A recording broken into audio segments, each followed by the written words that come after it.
Welcome to Kitchen Table Conversations, a series of short and shareable conversation starters for those of us who have or love and support people with a complicated and beautiful brain. Here's your host, Angela Geddes. Hi, everyone, and welcome to Kitchen Table Conversations. I'm your host, Angela, and thanks so much for tuning in today.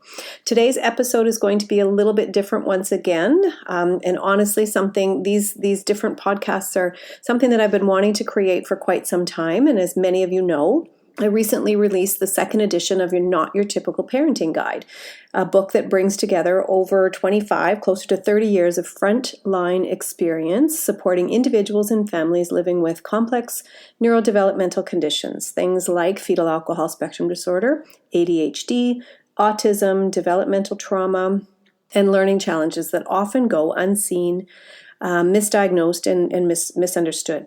So I've sat with many caregivers and educators and service providers and aunties and uncles and grandparents and knowledge keepers, social workers, child and youth workers, and many mental health professionals who are trying their very best, often with very limited systems of support, to care for children and youth whose brains work a little bit differently.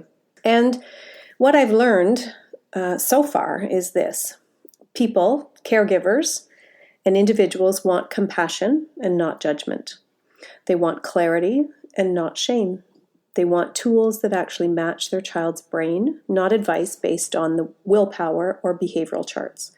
And they want to feel seen. And that's why I wrote the book. And this is really important, I didn't want to create just another audiobook. This book is hard to turn into an actual audiobook because it's meant to be interactive. It's meant to be held in your hand, written in, highlighted, returned to, talked about. And then there's added sections for personal reflection and prompts and notes and things that work well and things that maybe haven't worked well, and maybe some opportunities for questions, something to bring back to your circle of support. So instead of turning it into a cover-to-cover audiobook, I wanted to create something that feels like we're sitting together at a kitchen table, maybe with a cup of tea, talking through big ideas with warmth, compassion, and honesty. So that's what today's deep dive is. It's not a reading, it's a conversation. It's me walking with you through the main concepts of this book, through the voices of others. And it includes an understanding of brain-based differences. It highlights memory and impulsivity and executive functioning challenges, dysmaturity and emotional age, safety and vulnerability, routines, boundaries and structure, supporting behavior through relationships, nutrition, movement, interoception, sleep, and the hard work and the heart work of caregiving, including your own wellness. So this audiobook or this audio episode won't replace the book. It's really meant to support it and to inspire curiosity and further understanding and learning and opportunities to have access to different tips and strategies that might be more helpful. And think of it as a companion to the book or to whatever kinds of supports that you already receive. Something that you can listen to while you're driving, while you're cooking, or having one of those late night moments where you wonder, am I doing this okay? Am I doing okay? Am I missing something? Why am I feeling all alone in this? Because hopefully you're not alone. And if anything in this episode resonates, feel free to write it down in the reflection section of the book or talk about it with your support circle. My hope is that this deep dive gives you the comfort and clarity and a reminder that you are doing incredibly meaningful work or caregiving, even on the days that feel very heavy. So let's take a breath together. Let's settle into this moment and let's begin to listen to this deep dive together. Welcome to the Deep Dive. Today we're getting into something that's, it's both incredibly complex and honestly really beautiful. It really is. We're talking about understanding and supporting individuals who navigate the world with what our sources call complicated and beautiful brains. Right. This is a deep dive in some really practical, evidence-informed strategies for supporting people with complex neurodevelopmental disorders, or CNDs. And what I love about this material right from the start is how inclusive it is. It's so strength-driven, and it's for people of all ages. The whole point isn't to get hung up on one specific diagnostic label. I mean, by grouping these common challenges under that CND umbrella, it really helps reduce stigma. And it makes the advice just broadly useful. Yeah. So let's unpack that umbrella for a second. Okay. When we say CNDs, what are we really talking about? We're talking about a whole spectrum, things like ADHD, autism spectrum disorder, learning disabilities, even less common ones like Williams syndrome. And the sources also put a really heavy focus on the impact of early trauma. A huge focus, and specifically on fetal alcohol spectrum disorder, FASD, which they say is maybe the most common, but, the least understood CND. Wow. And with that kind of breadth, the mission becomes so clear. It's about providing strategies that are rooted in compassion. But the number one rule, the non-negotiable for caregivers, is safety. And not just physical safety. No, and this is the big pivot. The sources stress that emotional safety and dignity are often even more crucial than physical safety. Right. It all starts with us, the caregivers, regulating ourselves first. That point is huge. The idea that emotional safety can be more important than physical safety, that's a complete rethink for so many families. It is. So let's start with some of those foundational strategies, and let's begin with something that is a daily battle in so many homes: food and nutrition. Right. And it's so important to frame this the right way. We see these behaviors, massive overeating, or on the flip side, extreme avoidance because of sensory things. The smell of something, the texture. Exactly. And the sources are really clear. These are not bad choices, they're symptoms. And here's where it gets really interesting. That highly processed, sugary food, it just lights up the brain's reward center. So it's a dopamine rush. It's a huge dopamine rush. And for a CND brain, that can feel almost addictive. It makes self-restraint nearly impossible. So you're dealing with a brain chemistry that is actively fighting against good nutrition. So what do? How do you support them without every meal turning into a war? You build thoughtful, predictable support. It's about routines, routine access to whole foods, limiting the artificial dyes, lots of water. Okay. But here's the key separation. The caregiver controls what food is available and when it's offered. The individual, though, they get to decide if and how much they eat. So that gives them autonomy. It reduces the power struggle. It totally reduces the power struggle. And you have to rethink the whole environment, too. Right. The sources mention that. Like, if a formal dinner table is just sensory overload. Yeah. If it's too much, the noise, the smells, the pressure to sit still, then just change it. Have a picnic on the floor. Let them use their favorite sensory-safe bowl. The goal is nourishment and dignity, not following some social rule. That's it. Okay, so that helps the internal environment. Now let's talk about getting that energy out. Movement. For people with CNDs, the sources say physical activity isn't just nice to have, it's an absolute necessity. It is completely essential for regulation. I mean, regular physical activity helps stabilize mood. It directly improves executive functioning. The planning, the organizing. All of it.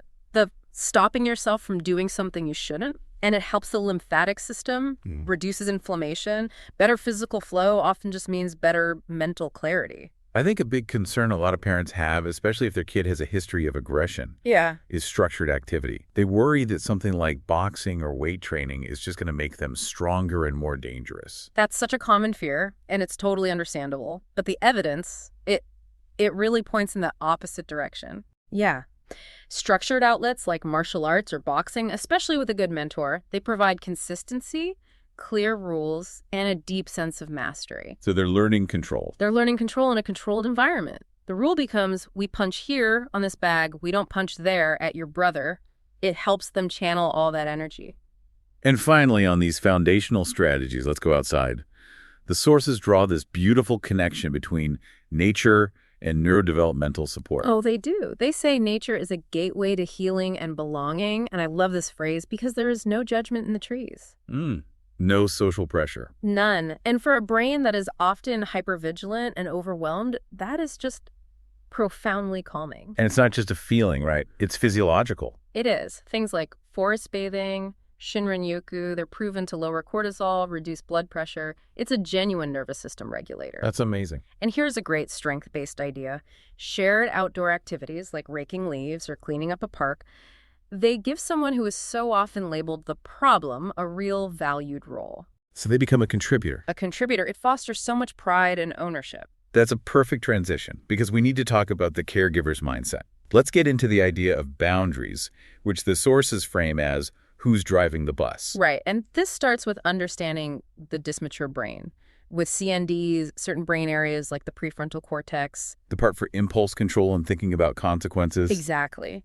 that part is often lagging way behind their chronological age. So complex decisions are they're too big for their capacity.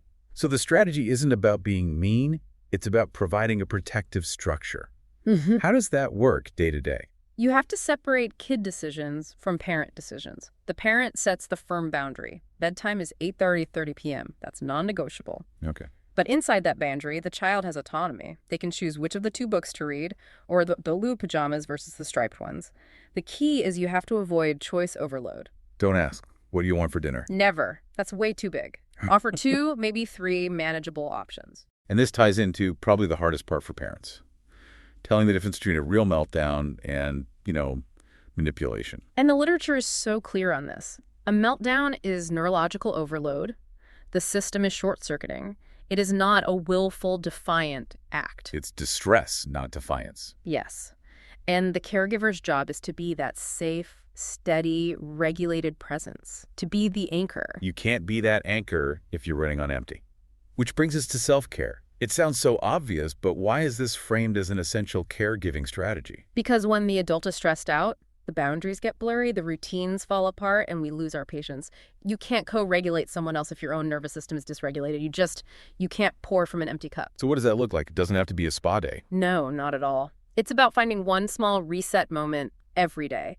Maybe it's 10 minutes alone with coffee and a podcast. Solo run. Something just for you. To let your own nervous system regulate. So that you're available for the intense work of co-regulation later. And tied into that is screen time. The sources are pretty stern about this. Yeah, your car. It has to be intentional, not just a babysitter.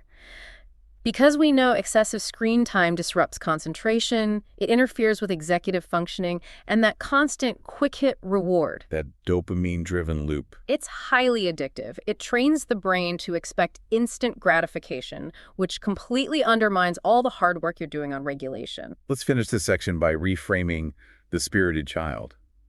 I think so many parents hear too much or wild, and they start thinking they need to crush that spirit. And the goal should never be to dim the spirit. It's to help tune the energy. We have to shift the view. High energy isn't a problem. It's the potential for an athlete or an entrepreneur. And stubbornness becomes strong convictions. Leadership potential. Exactly. And structure is what lets that potential shine. You're teaching concepts like outside voice versus school voice. Which means you have to be flexible.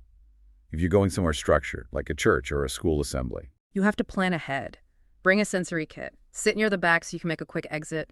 Prioritize movement breaks. And know that leaving early is always an option. Success is sometimes just redefining what success looks like for that day. Okay, let's move into the cognitive deep dive. This gets really specific. Let's start with memory, which is often misunderstood. Deeply misunderstood. People with CNDs often struggle to recall information, to link cause and effect, and this is a big one, to generalize a skill from one setting to another. And the sources bring up this surprising detail about memory gaps leading to something called confabulation. Yes, confabulation. This is so important. The person's brain, often without them even knowing it, will create a truth by stitching together little fragments of memory and feeling. To an outsider, it looks exactly like they're lying. That must be incredibly hard to navigate in the moment. How do you tell the difference between that and, a deliberate lie? It's tricky. You have to focus on the consequence of the action, not the intent behind the story. But you have to approach it with compassion, knowing their brain is just trying to fill in the blank. So your strategy has to change. Completely. You validate their feelings, use very brief single-step instructions, and you avoid accusatory language. You never, ever say, "Don't you remember? I just told you that." Because they genuinely might not. You just reteach the skill without judgment. That's a profound shift. Okay, next up, abstract concepts, things like money, time, ownership. Yeah, these are huge hurdles. And this cognitive gap, when it's combined with impulsivity, can lead to some really high-risk behaviors. Overshopping, giving things away, or taking something that doesn't belong to them. Like the phone on the park bench. That's the classic example. If you can't grasp the abstract idea of ownership and your impulse control is low, you just take the phone. So the solution has to be making the abstract completely concrete. Absolutely. Time needs to be visual. Use a timer. Relate it to things they know. 30 minutes is one episode of your favorite show. And for money. Physical tools, not a debit card. Use joint accounts or even literal envelopes with cash for budgeting. And critically, caregivers have to proactively reduce the risk. It's a protective act. Check backpacks routinely. Remove saved credit card info from websites. You're protecting them from making mistakes they will feel awful about later. Okay, our final cognitive area is communication and processing speed.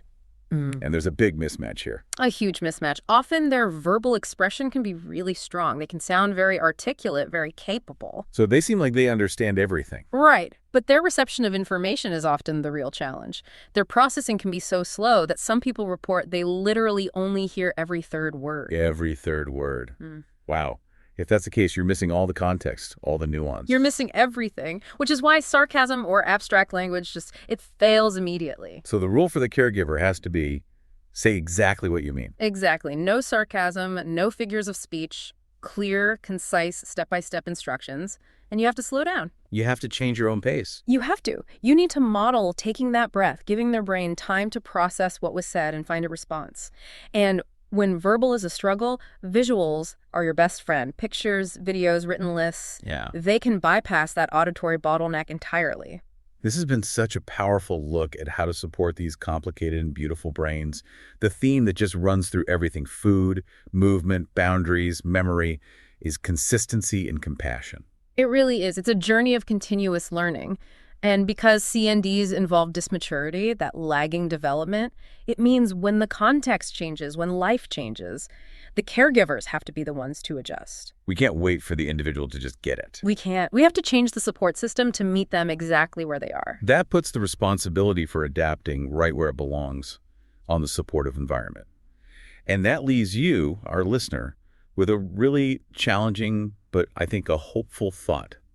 It's wisdom from Maya Angelou, and it's all over this material. Do the best you can until you know better. Then when you know better, do better. And that's really the mandate, isn't it? It challenges you to keep learning, keep refining your strategies, and apply that deeper understanding.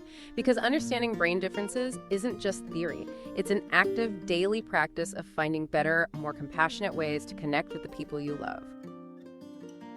Thank you so much for joining us today at Kitchen Table Conversations. We hope that this deep dive gave you something comforting, something clarifying, and maybe even something you can bring back to your family or your support circle, or even to the young people in your life that are doing the best with their complicated and beautiful brains.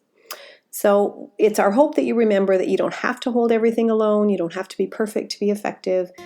And gathering support and asking for some help is not a sign of weakness. It's oftentimes a sign of wisdom. So if this episode resonated with you and if you'd like to learn more, check out my website or feel free to check out the book itself. With many thanks, Angela.